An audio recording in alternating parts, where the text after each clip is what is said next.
नमस्कार, आप सभी का स्वागत है टीवी7 भारत पर। मैं हूं आपके साथ अंकुर गोस्वामी। आप सभी का स्वागत करता हूं टीवी7 भारत के इस बेहतरीन पेशकश में। तो ज्यादा वक्त जाया ना करते हुए सीधे रुख करेंगे खबरों की ओर और बात करेंगे अंतर्राष्ट्रीय राजनीति की। तो अंतर्राष्ट्रीय राजनीति से जुड़ी एक बड़ी खबर सामने आई है। प्रधानमंत्री नरेंद्र मोदी अगले सप्ताह कनाडा में होने वाले G7 शिखर सम्मेलन में हिस्सा लेने जा रहे हैं और इस दौरे को लेकर दुनिया की नजरें भारत पर टिकी हैं। लेकिन सबसे ज्यादा चर्चा एक सवाल को लेकर हो रही है कि क्या इस दौरान प्रधानमंत्री मोदी और अमेरिकी राष्ट्रपति डोनाल्ड ट्रंप की मुलाकात होगी। दरअसल G7 सम्मेलन एक तरीके से दुनिया की सबसे प्रभावशाली अर्थव्यवस्थाओं के नेताओं का मंच माना जाता है। भारत इस समूह का सदस्य नहीं है, लेकिन पिछले कई वर्षों से भारत को विशेष आमंत्रित देश के रूप में बुलाया जाता रहा है और यही वजह है प्रधानमंत्री मोदी की मौजूदगी को वैश्विक स्तर पर काफी महत्व दिया जा रहा है। इस बार सम्मेलन ऐसे समय में हो रहा है जब दुनिया कई बड़े संकटों का सामना कर रही है। मध्य पूर्व में तनाव बढ़ रहा है, रूस यूक्रेन संघर्ष अभी भी जारी है, वैश्विक अर्थव्यवस्था कई चुनौतियों से गुजर रही है और ऊर्जा सुरक्षा का मुद्दा भी चर्चा में बना हुआ है। ऐसे माहौल में भारत की भूमिका और भी ज्यादा महत्वपूर्ण हो जाती है और दिलचस्प बात यह है कि प्रधानमंत्री मोदी का फ्रांस दौरा भी लगभग तय माना जा रहा है। फ्रांस और भारत के बीच रक्षा, तकनीक, अंतरिक्ष और व्यापार जैसे कई क्षेत्रों में मजबूत साझेदारी है। ऐसे में मतलब ये दौरा दोनों देशों के रिश्तों को और मजबूत करने की दिशा में अहम माना जा रहा है। लेकिन सबसे ज्यादा यहां पर उत्सुकता अमेरिका को लेकर है। आपको बता दें कि राजनीतिक विश्लेषकों और अंतर्राष्ट्रीय मामलों के जानकारों की नजर इस बात पर है कि क्या G7 सम्मेलन के दौरान मोदी और ट्रंप आमने सामने बैठेंगे। अभी तक इस संभावित मुलाकात को लेकर कोई आधिकारिक पुष्टि नहीं हुई है, लेकिन चर्चाओं का दौर लगातार जारी रहा है। अगर ये मुलाकात होती है तो इसके कई राजनीतिक और कूटनीतिक मायने निकाले जाएंगे। भारत और अमेरिका के रिश्ते पिछले कुछ वर्षों में काफी मजबूत हुए हैं। रक्षा सहयोग से लेकर व्यापार और इंडो पैसिफिक रणनीति तक दोनों देश कई अहम मुद्दों पर साथ काम कर रहे हैं। ये तस्वीरें जो हम दिखा रहे हैं आपको, इन तस्वीरों के माध्यम से समझा जा सकता है कि कैसे यहाँ पर प्रधानमंत्री मोदी जो है पूरे भारत और भारत के सारे नेताओं को साथ चलने में यकीन रखते हैं। बेशक यहाँ पर विपक्ष का काम है कटाक्ष करना, विपक्ष कटाक्ष करता है, विपक्ष यहाँ पर तंज कसने की कोशिश करता है, लेकिन फिलहाल पूरे देश की नजरें प्रधानमंत्री मोदी पर है, क्योंकि जो G7 होने वाला है उसमें प्रधानमंत्री भारत को एक तरीके से रिप्रेजेंट करेंगे। और फिलहाल इतना तय है कि प्रधानमंत्री मोदी का ये विदेश दौरा अंतर्राष्ट्रीय राजनीति के लिहाज से काफी महत्वपूर्ण रहने वाला है।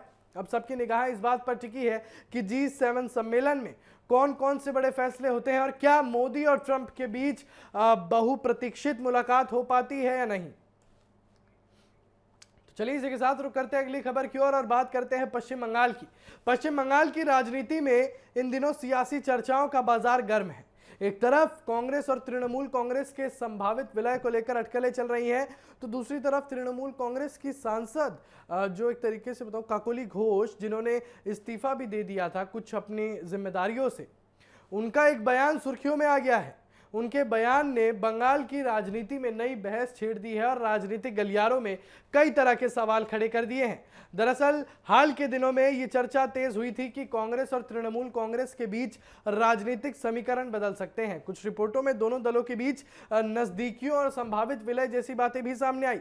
हालांकि कांग्रेस पहले ही ऐसी चर्चाओं को खारिज कर चुकी है, लेकिन इसी बीच टीएमसी सांसद काकोली घोष का बयान सामने आया, जिसने पूरे मामले को और ज्यादा चर्चा में ला दिया है।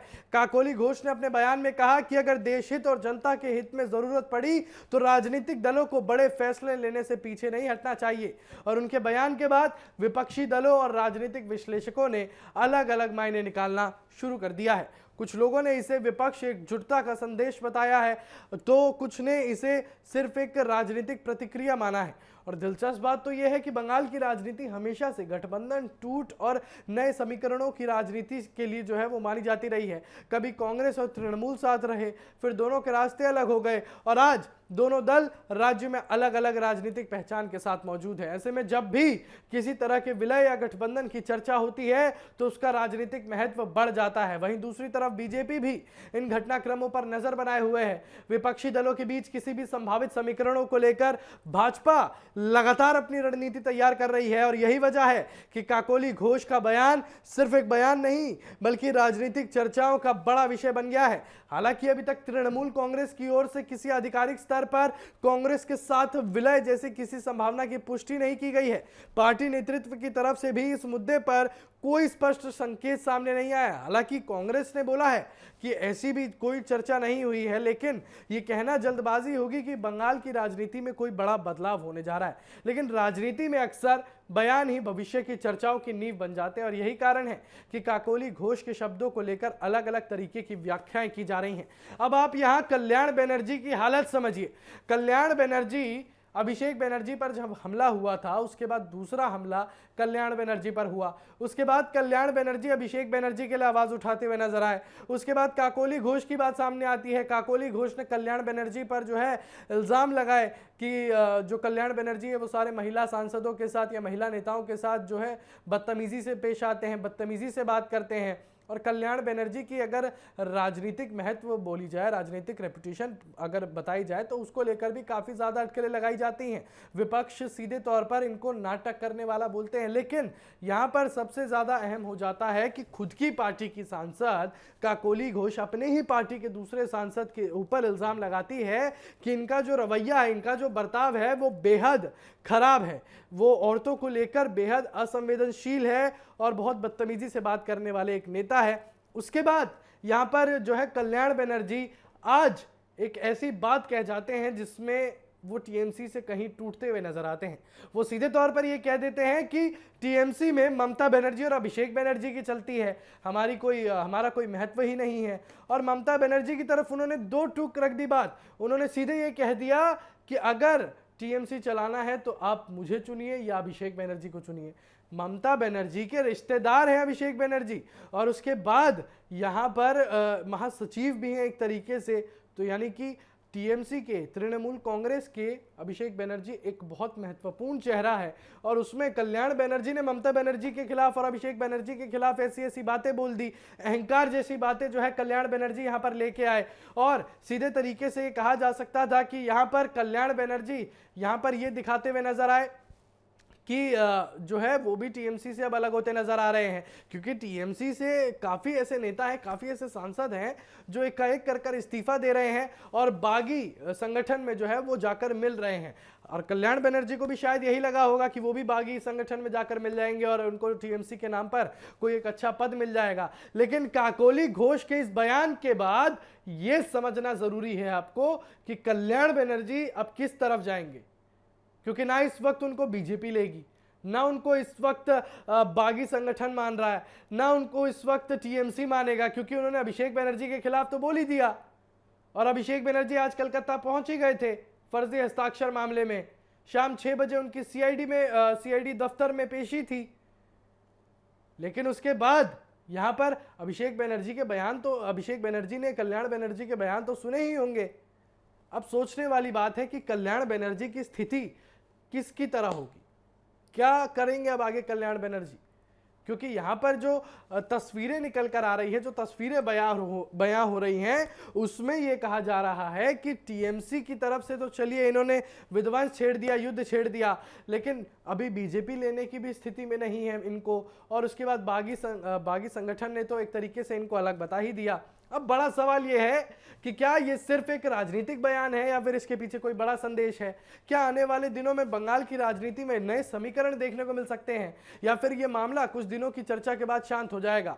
फिलहाल इतना तय है कि काकोली घोष के बयान ने बंगाल की राजनीति में हलचल जरूर बढ़ा दी है। आने वाले दिनों में इस मुद्दे पर और प्रतिक्रियाएं सामने आ सकती है और राजनीतिक बहस का दायरा बढ़ सकता है। तो चलिए इसी के साथ सीधा रुख करते हैं अगली खबर की ओर और बात करते हैं मध्य पूर्व की। मध्य पूर्व से इस वक्त एक ऐसी खबर सामने आ रही है जिसने पूरी दुनिया की चिंता बढ़ा दी है। अमेरिकी राष्ट्रपति डोनाल्ड ट्रंप ने ईरान को लेकर बेहद सख्त और आक्रामक बयान दिया है। ट्रंप ने दावा किया है कि अमेरिका आज रात ईरान पर अब तक का सबसे बड़ा हमला कर सकता है। और इतना ही नहीं, उन्होंने ईरान के सबसे महत्वपूर्ण तेल निर्यात केंद्र खार्ग आइलैंड पर भी कब्जे की बात कही है। और इस बयान के बाद अंतर्राष्ट्रीय राजनीति में हलचल तेज हो गई और दुनिया की निगाहें एक बार फिर मध्य पूर्व पर जो है वो टिक गई हैं। दरअसल ट्रंप का कहना है कि ईरान की सैन्य ताकत पहले ही काफी कमजोर हो चुकी है और अब अमेरिका निर्णायक कार्रवाई की तैयारी में है। उन्होंने दावा किया कि आने वाले दिनों में खार्ग आइलैंड समेत ईरान के कई महत्वपूर्ण तेल और गैस ठिकानों पर नियंत्रण स्थापित किया जा सकता है। खार्ग आइलैंड को ईरान की अर्थव्यवस्था की रीढ़ माना जाता है क्योंकि देश के तेल निर्यात का बड़ा हिस्सा यहीं से होता है और अगर ऐसा होता है तो इसका असर सिर्फ ईरान तक सीमित नहीं रहेगा। दुनिया भर के ऊर्जा बाजार, तेल की कीमतें और वैश्विक व्यापार जो है वो प्रभावित हो सकते हैं और यही वजह है कि ट्रंप के बयान के बाद अंतर्राष्ट्रीय स्तर पर चिंता बढ़ गई है। कई देशों ने हालात पर नजर बनाए रखी है और कूटनीतिक प्रयास भी जो है वो तेज हो गए हैं। लेकिन इस पूरे घटनाक्रम के बीच भारत से जुड़ी एक और बड़ी खबर सामने आई है। ओमान के पास समुद्री क्षेत्र में भारतीय नाविकों वाले जहाजों पर अमेरिकी कार्रवाई को लेकर भारत ने कड़ा विरोध जो है वो दर्ज कराया है। विदेश मंत्रालय के अनुसार भारतीय क्रू वाले जहाज MT जलवीर पर भी हमला हुआ। हालांकि राहत की बात यह है कि जहाज पर सवार सभी 20 भारतीय नागरिक सुरक्षित बताए जा रहे हैं और उन्हें सुरक्षित निकालने की प्रक्रिया जारी है और भारत ने इस मामले को बेहद गंभीरता से लिया है। सरकार ने अमेरिकी राजदूत को तलब कर अपना कड़ा विरोध दर्ज किया है और भारत का स्पष्ट कहना है कि अंतर्राष्ट्रीय समुद्री मार्गों पर नागरिक जहाजों की सुरक्षा सुनिश्चित की जानी चाहिए और इस तरह की घटनाएं तुरंत बंद होनी चाहिए। अब आप समझिए, ये वही डोनाल्ड ट्रंप हैं जो अभी थोड़ी देर पहले तक ये कहते हुए नजर आ रहे थे कि 72 घंटे में इस दुनिया को शायद शांति मिल सकती है। ये वही डोनाल्ड ट्रंप हैं जो एक समय पर बोल चुके हैं कि ईरान तो हमारा भाई है, ईरान तो हमारा दोस्त है, हम मिलकर ईरान को बनाएंगे। ये वही डोनाल्ड ट्रंप है जिन्होंने ऐसी धमकी पहली बार नहीं दी। ईरान को खत्म करने की धमकी ये तीसरी बार दी जा रही है। एक बार उन्होंने कहा था सबसे पहले कि अगर हम चाहें तो एक ही रात में किसी देश की सभ्यता खत्म कर सकते हैं। उसके बाद इन्होंने सीधे तौर पर कहा कि आज की रात ईरान के लिए आखिरी रात होगी और उसके बाद आज भी डोनाल्ड ट्रंप सीधे तरीके से यह दावा कर रहे हैं कि यहां पर आज रात को ईरान पर बड़ा हमला कर सकता हूं। कहां गई पाकिस्तान की मध्यस्थता? कहां गए आसिम मुनीर? कहां गए शहबाज शरीफ? जब मध्यस्थता की बात चल रही थी, जब शांति वार्ता की बात चल रही थी, तब यही लोग थे जो आगे आ जाते थे। और कहां है इजराइल के बेंजामिन नेतन्याहू? कहां है वो जो यहां पर शांति वार्ता को लेकर बात करते थे? अगर अमेरिका के कहने पर इजराइल चलता है, इजराइल के कहने पर अमेरिका चलता है, तो ये साठगांठ क्यों नहीं दिख रही है? एक तरफ डोनाल्ड ट्रंप यहां पर कहते हैं कि मैं अपने देश के लिए विरोध कर रहा हूं और दूसरी तरफ कहते हैं कि मुझे फर्क ही नहीं पड़ता कि अमेरिका की आर्थिक स्थिति क्या होगी। डोनाल्ड ट्रंप कहते हैं कि मुझे फर्क ही नहीं पड़ता कि महंगाई कितनी बढ़ेगी, मुझे महंगाई पसंद है। ये ट्रंप साहब का कहना है कि मुझे महंगाई पसंद है। ये आप लोगों को समझना होगा दर्शकों कि डोनाल्ड ट्रंप को महंगाई इसीलिए पसंद है क्योंकि उनके पास अरबों खरबों रुपए हैं, लेकिन आम जनता के पास इतना रुपया नहीं है, आम जनता के पास इतना डॉलर नहीं है। डोनाल्ड ट्रंप को महंगाई इसीलिए पसंद है क्योंकि उनकी जो जीवन शैली है वो खुद एक बहुत बड़ी महंगाई से प्रेरित है। आप सोचिए, इतने बड़े देश का राष्ट्रपति क्या $100 का खाना खाता होगा? नहीं। क्या $50 के ये कोट पैंट आते होंगे? नहीं। तो यहां पर महंगाई को लेकर जो डोनाल्ड ट्रंप ने बयान दिया है, डोनाल्ड ट्रंप को भी गलत नहीं बोला जा सकता क्योंकि इस वक्त डोनाल्ड ट्रंप अमेरिका के हित में नहीं, अपने हित में सोच रहे हैं। हमने पहले भी कहा था आपसे कि डोनाल्ड ट्रंप यहां पर अपने ईगो को सेटिस्फाई करने की कोशिश कर रहे हैं और विशेषज्ञों का भी मानना है कि अगर अमेरिका और ईरान के बीच तनाव और बढ़ता है तो इसका असर पूरी दुनिया पर पड़ सकता है। खाड़ी क्षेत्र वैश्विक तेल आपूर्ति का प्रमुख केंद्र है और ऐसे में किसी भी सैन्य कार्रवाई का सीधा असर तेल की कीमतों, शिपिंग और वैश्विक अर्थव्यवस्था पर दिखाई दे सकता है। वहीं दूसरी तरफ दुनिया यह भी देख रही है कि क्या ये सिर्फ कड़ी चेतावनी है या फिर वास्तव में कोई बड़ी सैन्य जो अभियान है वो शुरू होने वाला है, क्योंकि ट्रंप का बयान ऐसे समय आया है जब क्षेत्र में पहले से ही तनाव चरम पर है और कई देशों ने अपने नागरिकों के लिए सुरक्षा सलाह जारी कर रखी है। और अब सबसे बड़ा सवाल यही है कि क्या मध्य पूर्व एक और बड़े संघर्ष की ओर बढ़ रहा है? क्या अमेरिका अपनी चेतावनी को कार्रवाई में बदलेगा और इस पूरे संकट का असर भारत समेत दुनिया के बाकी देशों पर कितना पड़ेगा, ये आज की रात पर पूरी दुनिया की निगाहें टिकी हुई हैं। क्योंकि डोनाल्ड ट्रंप का रवैया कुछ ऐसा है, डोनाल्ड ट्रंप के बोलने का तरीका कुछ ऐसा है कि कभी वो क्या पता सचमुच में कर दे या फिर ना भी करें। तो चलिए, जो भी होगा मध्य पूर्व तनाव में, उसको लेकर हम आपके पास आते रहेंगे। फिलहाल रुक करते हैं अगली खबर की ओर और बात करते हैं बिहार की राजनीति की। बिहार की राजनीति से एक दिलचस्प खबर सामने आई है। राज्य विधान परिषद चुनाव में एनडीए ने एक बार फिर अपनी राजनीतिक ताकत का प्रदर्शन किया है और खास बात यह है कि मुख्यमंत्री नीतीश कुमार के बेटे, एक तरीके से कहूं पूर्व मुख्यमंत्री नीतीश कुमार के बेटे निशांत कुमार और बीजेपी के वरिष्ठ नेता पवन सिंह समेत एनडीए के सभी उम्मीदवार निर्विरोध निर्वाचित हो गए हैं। इसके बाद बिहार की राजनीति में इस जीत को लेकर चर्चाओं का दौर तेज हो गया है। दरअसल विधान परिषद की जिन सीटों पर चुनाव होना था, वहां नामांकन प्रक्रिया पूरी होने के बाद स्थिति ऐसी बनी कि एनडीए उम्मीदवारों के खिलाफ कोई प्रभावी मुकाबला खड़ा ही नहीं हो सका। नतीजा ये हुआ कि सभी उम्मीदवार बिना मतदान के ही निर्विरोध निर्वाचित घोषित कर दिए गए। राजनीतिक जानकार इसे सिर्फ चुनावी जीत नहीं बल्कि एनडीए की मजबूत राजनीतिक पकड़ के रूप में देख रहे हैं। और सबसे ज्यादा चर्चा यहां पर पवन सिंह की हो रही है और उसके साथ निशांत कुमार को लेकर भी हो रही है, क्योंकि लंबे समय से बिहार की राजनीति में सवाल उठता रहा है कि क्या नीतीश कुमार के बाद उनके परिवार का कोई सदस्य सक्रिय राजनीति में बड़ी भूमिका निभाएगा। और अब विधान परिषद में निशांत कुमार की एंट्री ने इन चर्चाओं को और तेज कर दिया है।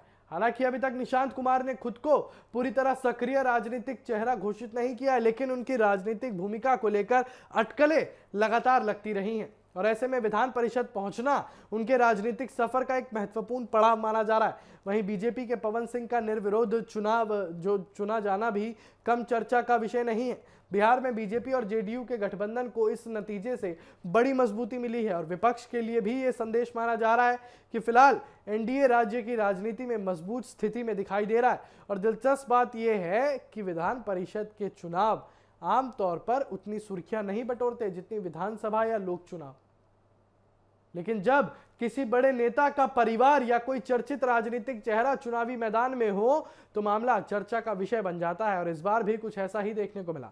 राजनीतिक विश्लेषकों का मानना है कि इस नतीजे का असर आने वाले समय में बिहार की राजनीति पर दिखाई दे सकता है, खासकर तब जब राज्य में आगामी चुनावों को लेकर तैयारियां शुरू हो रही हों।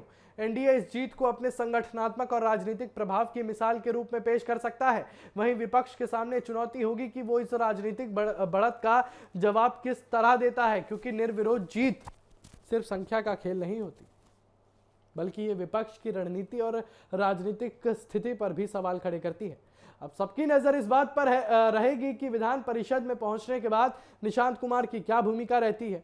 क्या वो सक्रिय राजनीति में और आगे बढ़ेंगे? क्या भविष्य में उन्हें बड़ी जिम्मेदारियां मिलेगी? इन सवालों का जवाब आने वाला समय देगा। लेकिन फिलहाल इतना तय है कि बिहार विधान परिषद चुनाव के इस नतीजे ने राज्य की राजनीति में नई चर्चाओं को जन्म दे दिया है और खासकर निशांत कुमार की एंट्री आने वाले दिनों में राजनीतिक बहस का कड़ा विषय बनी रह सकती है।